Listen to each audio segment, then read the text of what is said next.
यदि आपने ध्यान करके ऊर्ध्वमूल परमात्मा का बारंबार स्मरण करने का यत्न किया तो सुख का स्रोत अंतर में परमात्मा ही है। उस अंतर्यामी साक्षी चेता केवलो निर्गुणश्च उस ब्रह्म का दर्शन आप कर सकते हैं, अनुभूति कर सकते हैं।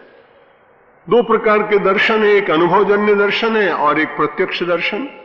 कल के प्रवचन में आपसे ये बात कही जा चुकी है कि प्रत्यक्ष दर्शन करने वाले सगुण साकार के बहुत थोड़े से लोग हुए और सदियों से हम सब लोग इतिहास में उन्हीं का नाम बारंबार उच्चारण करते हैं।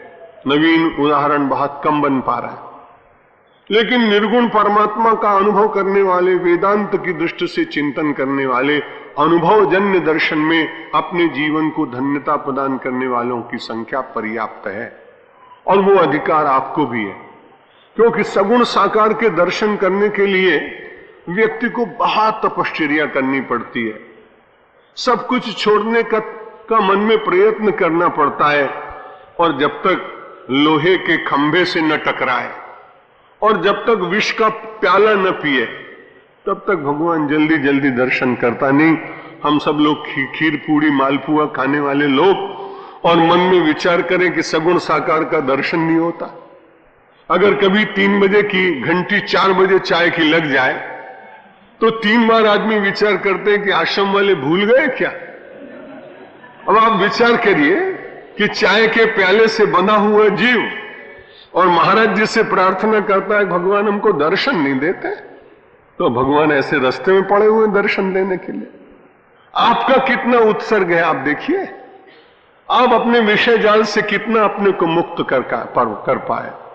अपने नित्य की जीवन पद्धति से हटकर कौन सा ऐसा दिन हुआ कि परमात्मा का स्मरण करते करते आप जगत को भूल गए। और यदि स्थिति आपकी बारंबार आने लगे तब निश्चित बात है कि जब आप नहीं हिलते हैं तब परमात्मा हिलता है।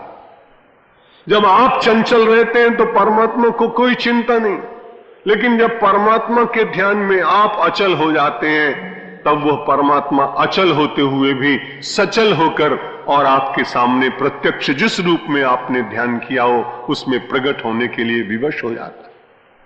इसलिए व्यक्ति को जो लौकिक जगत में जी रहे हैं तो उस परमात्मा का ये अनुभव करें कि वो निवास है, सब लोगों का निवास वही है, हम सब लोग उसी में निवास भी कर रहे हैं। बड़ी अच्छी बात कही स्वामी स्वयं प्रकाशानंद जी ने, और वो शरण्य भी है, शरण भी है और सुहृद, सब सारे संसार के लोगों का मित्र है। भगवान श्री कृष्ण से किसी ने पूछा था कि महाराज आदमी को शांति मिलने का कोई सरल उपाय और भी हो सकता है क्या? माला जपते हैं लेकिन माला छूट जाती, पता ही नहीं लगता कब नींद आ जाती।